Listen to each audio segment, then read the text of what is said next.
Sepanjang tahun 2019, para atlet di pemusatan latihan nasional maupun daerah disibukkan dengan berbagai pelatihan. Mereka siap berlaga di ajang kejuaraan olahraga akbar yang akan berlangsung pada tahun 2020 dan 2021, yakni Olimpiade Tokyo 24 Juli hingga 29 Agustus 2020. Pekan Olahraga Nasional PON Papua yang akan berlangsung bulan Oktober 2020, SEA Games 2021 di Vietnam pada 21 November hingga 2 Desember 2021. Namun kesiapan berlaga para atlet harus tertunda pada Maret 2020. COVID-19 mulai menyebar di tanah air. Pembatasan sosial berskala besar diberlakukan guna menghindari penularan COVID-19. Pola latihan para atlet pun turut berubah, beradaptasi dengan protokol kesehatan. Pada masa pandemi COVID-19, pelatihan berbagai cabang olahraga baik di pusat maupun daerah memutuskan memulangkan para atlet ke rumah. Latihan dilakukan secara mandiri dengan pendampingan pelatih dari jarak jauh atau secara virtual menjadi pilihan. Pandemi COVID-19 mengharuskan induk cabang olahraga berpikir inovatif dan kreatif agar atlet tetap berlatih untuk menjaga semangat dan stamina. Pada Juni 2020, Kementerian Pemuda dan Olahraga mengeluarkan surat edaran nomor 6.11.1/Menpora/6 Romawi /2020 tentang protokol pencegahan penularan COVID-19 pada kegiatan kepemudaan dan keolahragaan. Protokol tersebut terbagi dalam 3 kategori, yakni kategori latihan, kategori jenis pertandingan, dan kategori olahraga masyarakat. Dengan pelaksanaan berdasarkan 3 fase. Fase pertama, pelatnas diperbolehkan menggelar latihan dengan memperhatikan protokol kesehatan tanpa adanya try-in dan try-out. Fase kedua, latihan tidak boleh bergerombol. Dan fase ketiga, pengadaan turnamen namun dengan protokol kesehatan yang sangat ketat. Berdasarkan pembagian fase tersebut, beberapa cabang olahraga tetap bertahan berlatih di pelatnas. Khususnya cabang olahraga pendulang medali emas, antara lain bulu tangkis, angkat besi, taekwondo, panahan, menembak, dan dayung, untuk menjaga kesiapan atlet berlaga di ajang internasional.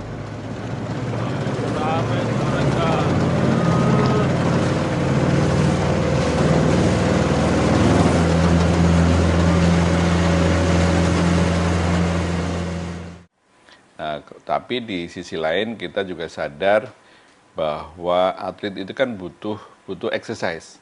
Atlet itu identik dengan ada movement, ada pergerakan. Makanya kami lihat kalau yang berbasis olahraga turnamen pertandingan mereka boleh, tapi dengan catatan pertama tidak boleh di zona merah. Kalau masuk zona merah itu dilarang. Kemudian yang kedua harus ada namanya misalnya kayak pengaturan misalnya kayak pertandingan itu tidak boleh ada penonton, ya. Kemudian yang ketiga yang tidak kalah pentingnya harus betul-betul untuk pas pertandingan misalnya yang potensi body contact-nya tinggi, kayak sepak bola, basket itu kan body contact-nya tinggi kan ya. Itu harus ada PCR sebelumnya, kemudian habis itu di swab PCR lagi. Nah, di sisi lain, kalau yang terkait dengan misalnya pelatnas juga dibagi. Kalau yang itu sifatnya merupakan kegiatan di zona hijau, silahkan dilakukan, tapi kalau zona merah tidak boleh. Tapi sekali lagi saya katakan, atlet itu kan harus ada aktivitas. Ya, kalau gitu caranya diakali dengan itu tadi supervisi jarak jauh gitu, karena kita harus sadar harus ada persiapan untuk menjelang event-event berikutnya kayak Olimpiade Tokyo tahun 2021, kemudian ada SEA Games dan berbagai event lainnya. Nah, yang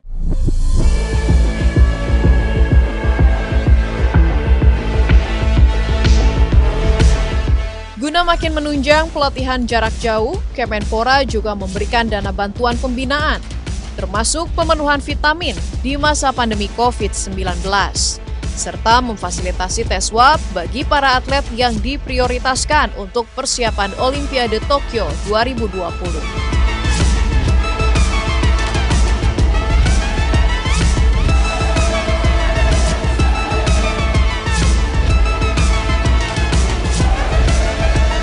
Kemenpora juga berkoordinasi dengan pimpinan cabang olahraga yang berkewajiban melaporkan secara rutin perkembangan atlet. Pengawasan dan bimbingan terhadap pelatihan para atlet selama pandemi COVID-19 juga dilakukan oleh KONI Pusat.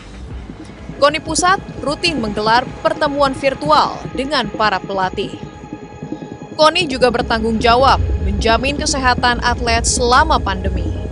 Merujuk pedoman Kemenpora mengenai olahraga di saat pandemi, KONI memberikan aturan kepada setiap cabang olahraga harus selalu mematuhi protokol kesehatan, termasuk bagi atlet yang tetap berada di pelatnas dengan pengetatan akses masuk dan keluar untuk menjamin keselamatan dan kesehatan atlet dari COVID-19.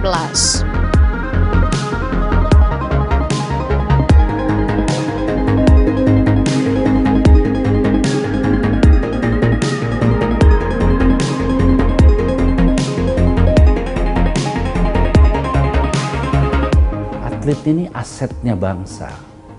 Mempersiapkan seorang atlet berprestasi itu makan waktu yang sangat panjang. Sehingga kalau kita juga tidak disiplin mematuhi protokol kesehatan, yang akan terjadi adalah korban-korban yang berjatuhan dari atlet-atlet kebanggaan kita. Intinya, kita berupaya maksimal menerapkan protokol kesehatan itu. Sejak pertengahan tahun 2020, sebagian besar atlet telah kembali ke pemusatan latihan dengan tetap menerapkan protokol kesehatan. Begitu juga dengan para atlet yang tetap berada di pelatnas selama masa pandemi. Adaptasi kebiasaan baru pun turut diterapkan selama pelatihan, agar atlet dan pelatih tetap sehat dan prima. Seperti yang dilakoni oleh cabang olahraga angkat besi yang tetap terus berlatih untuk mengejar target medali emas tanpa mengabaikan kesehatan dari ancaman COVID-19.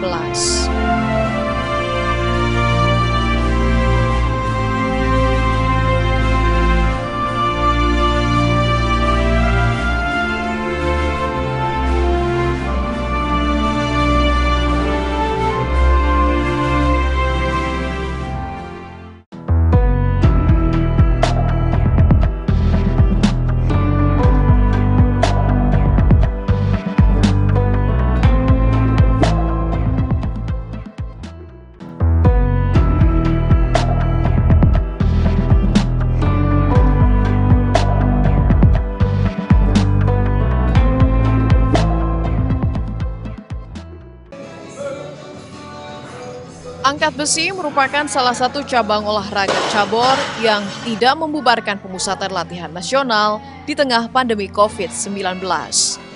Sejak Januari 2020, cabur angkat besi telah mempersiapkan para atlet untuk mengikuti berbagai kejuaraan, utamanya adalah Olimpiade Tokyo. Pimpinan PB PAPSI memutuskan mengkarantina para atlet di pelatnas dengan menerapkan aturan tidak ada pulang kampung, bepergian, atau aktivitas lain yang mengharuskan atlet keluar dari pusat pelatihan. Lokasi pelatnas yang berada di area kemiliteran membuat atlet semakin terjaga karena tidak sembarang orang dapat masuk. Para atlet pun terlindungi dari potensi penularan virus corona. Di masa pandemi COVID-19, para atlet angkat besi atau lifter tetap berlatih keras. Tidak ada pengurangan waktu latihan. Program latihan berjalan normal. Meskipun ada waktu istirahat, kita hari Minggu biasanya kita istirahatkan. Terus ada sudah mungkin sebulan sekali atau 2 bulan sekali kita bawa mereka keluar, yaitu ke alam bebas untuk mereka refreshing, begitu. Orang tua datang sini diizinkan, tapi harus membawa atau mengatur dirinya sesuai protokol. Mengikuti pedoman dari Kemenpora, sementara para lifter tidak mengikuti berbagai kejuaraan.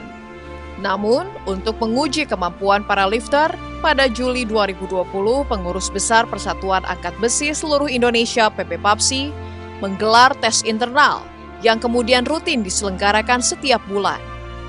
Hasilnya memuaskan. Bahkan ada atlet angkat besi atau lifter yang mampu melampaui rekor Asia maupun dunia. Hal utama lain yang menjadi perhatian PB Papsi adalah menjaga semangat para lifter. Kejenuhan kerap melanda atlet kebanggaan Indonesia ini. Khususnya bagi atlet junior dengan usia di bawah 20 tahun. Dari 13 lifter yang ada di Pelatnas, 70% merupakan atlet junior. Pengurus PB Papsi pun tetap berusaha menjaga semangat para lifter, salah satunya dengan menyediakan menu makanan yang variatif, hingga menyediakan fasilitas layanan TV berbayar di setiap kamar. Semangat para lifter Indonesia untuk berlatih sebagai ajang menghadapi kejuaraan baik nasional maupun internasional, saat ini para lifter junior disiapkan untuk menghadapi kejuaraan nasional. Salah satunya adalah PON Papua pada Oktober 2021 dan ajang perlombaan lainnya. Sedangkan atlet senior seperti lifter andalan Indonesia, Eko Yuli Irawan, disiapkan untuk menghadapi kejuaraan Olimpiade Tokyo yang akan berlangsung pada Juli 2021. Atlet peraih 1 medali perak dan 2 medali perunggu pada keikutsertaan di ajang Olimpiade Beijing 2008, Olimpiade London 2012, dan Olimpiade Rio de Janeiro 2016, kini sedang sibuk membenahi teknik dan meningkatkan stamina untuk menghadapi kejuaraan Olimpiade Tokyo 2021.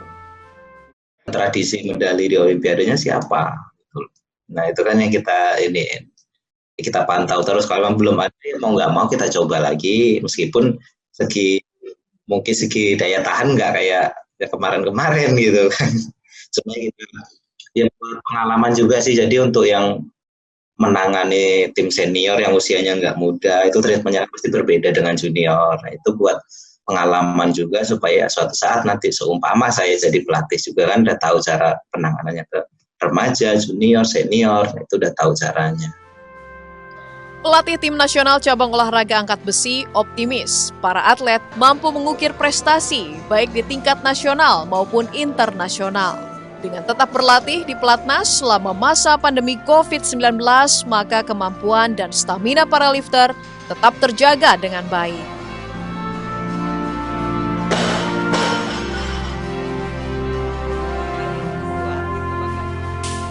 Yang jelas sih kita akan mempersiapkan hati dia semaksimal mungkin ya. Tentunya dengan dukungan semua, seperti Eko kan ini mungkin Olimpiade yang terakhir ya. Jadi kita persiapkan baik itu dia pendampingan latihan penguatan ototnya, pelatih strength conditioning, masyurnya, ahli gizinya, itu kita maksimalkan untuk atlet yang tampil di Olimpik agar nanti perform terbaik lah di Olimpik. Di mana angkat besi ini kan salah satunya kan memang kita ingin mempertahankan tradisi peraih medali di Olimpik kan dari tahun 2000 kita selalu menyumbangkan, cuma belum menyumbangkan emas. Ya mudah-mudahan di Tokyo nanti grade-nya naik jadi penyumbang medali emas. Semangat berlatih di masa pandemi COVID-19 juga dilakoni oleh Pelatnas cabang olahraga dayung. Tentunya berbagai adaptasi pelatihan dilakukan untuk menyesuaikan dengan protokol kesehatan yang ada guna menjaga kesehatan dan keselamatan para atlet dayung.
Menghadapi pandemi ini, jadi kita tetap mempunyai kebijaksanaan, tetap Pelatnas itu tidak dihentikan, tetap berlangsung, tapi dengan pertama kita memusatkan pelatihan di Jatiluhur yang tadinya di Pengalengan dan di Jatiluhur, kita pindahkan ke Jatiluhur dengan berbagai pertimbangan, antara lain untuk memudahkan pengawasan. Kemudian yang kedua, di Jatiluhur ini relatif hijau, tidak merah.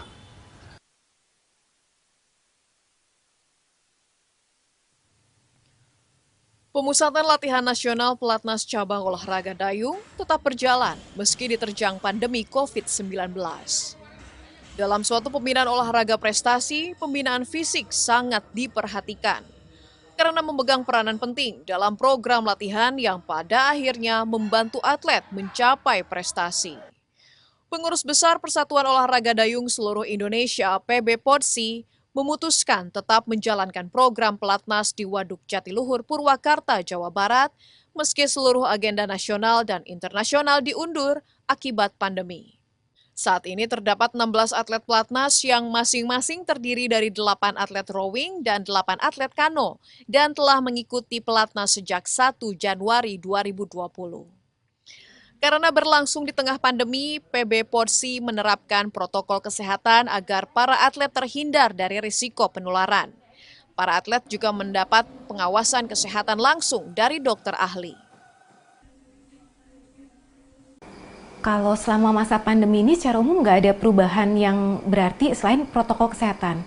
Protokol kesehatan kita terapkan di pelatnas, kemudian yang lain-lain untuk suplementasi gizi, kemudian asupan vitamin dan lain-lain tetap kami perhatikan. Baik selama pandemi maupun sebelum pandemi pun untuk asupan suplemen, vitamin dan lain-lain untuk atlet tetap kami berikan. Jadi nggak ada perubahan yang berarti selain tambahan protokol kesehatan.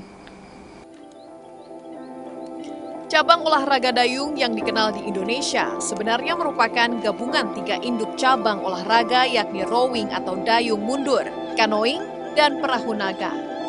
Perbedaan yang sangat mendasar dari nomor-nomor di atas terlihat dari karakteristik perahu, cara mendayung, dan posisi mendayung di perahu.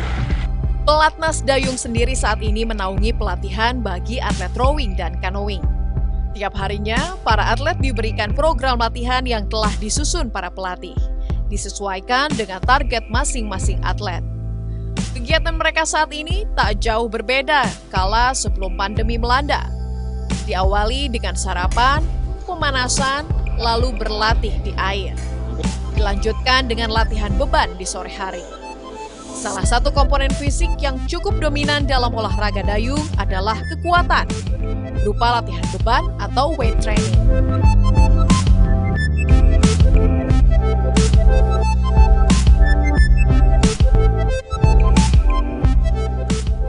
Jadi untuk menjaga motivasi mereka, kita berikan gambaran bahwa lawan-lawan atlet tersebut kondisinya yang pernah terakhir kita lawan itu jadi target untuk mereka.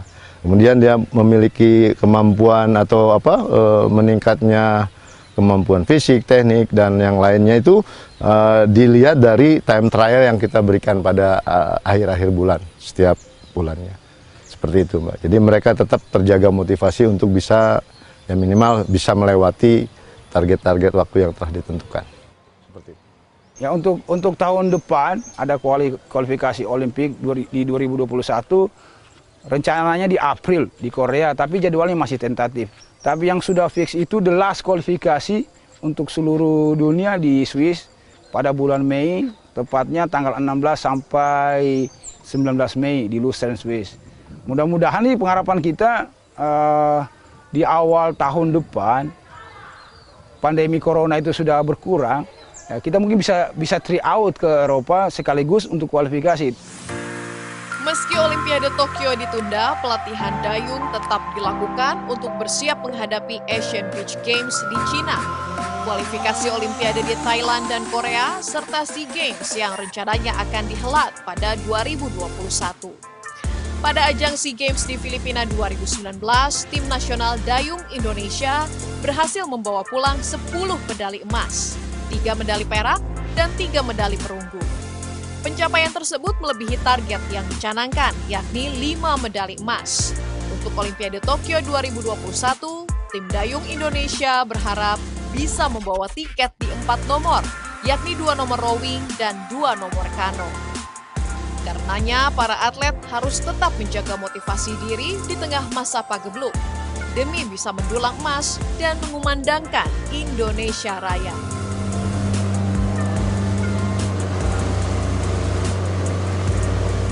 Jadi kita termotivasi, kapan ini berlalu, kita tetap latihan, jaga kondisi fisik untuk persiapan tahun depan. Dan teman-teman juga selalu berpikir positif bahwa kita stop latihan, belum tentu tahun depan apakah bisa kembali ke kondisi yang sekarang ini, apa gimana seperti ini. Perubahannya sangat sangat terasa pada saat bulan 2 ke atas, bulan 2 sampai bulan 6 itu kita pembatasan sosial terasa, terus latihan juga kayak terpisah. Jadi kita dari motivasi pelatih harus lebih lagi karena kita targetnya bisa lolos Olimpiade. Dan latihannya kan sekarang nggak terlalu banyak, itu beberapa saja yang terbaik kita dipanggil, nggak seperti tahun-tahun sebelumnya itu ada sekitar 20-an, 40, sekarang cuma 8 orang, jadi kita saling memotivasi aja. Mudah-mudahan untuk tadinya bulan 4 tahun ini kita pra-Olimpik, itu diulur lagi selama setahun, jadinya bulan 3 tahun depan. Ya mikir lagi ke target untuk pra-Olimpik. Jadi hilangin aja semua kayak rasa bosan. Pada saat kita bosan, kita mikir lagi, oh saya punya target nih di pra-Olimpik harus bisa nih. Jadi itu aja target. Pandemi COVID-19 nyatanya tak menyurutkan asa para atlet. Meski sejumlah pertandingan dan perlombaan baik skala regional, nasional maupun global dihentikan saat pandemi. Namun para atlet tetap mendedikasikan dirinya berlatih demi menjaga performa serta mempersiapkan diri untuk menjadi sang juara, mengharumkan nama Indonesia.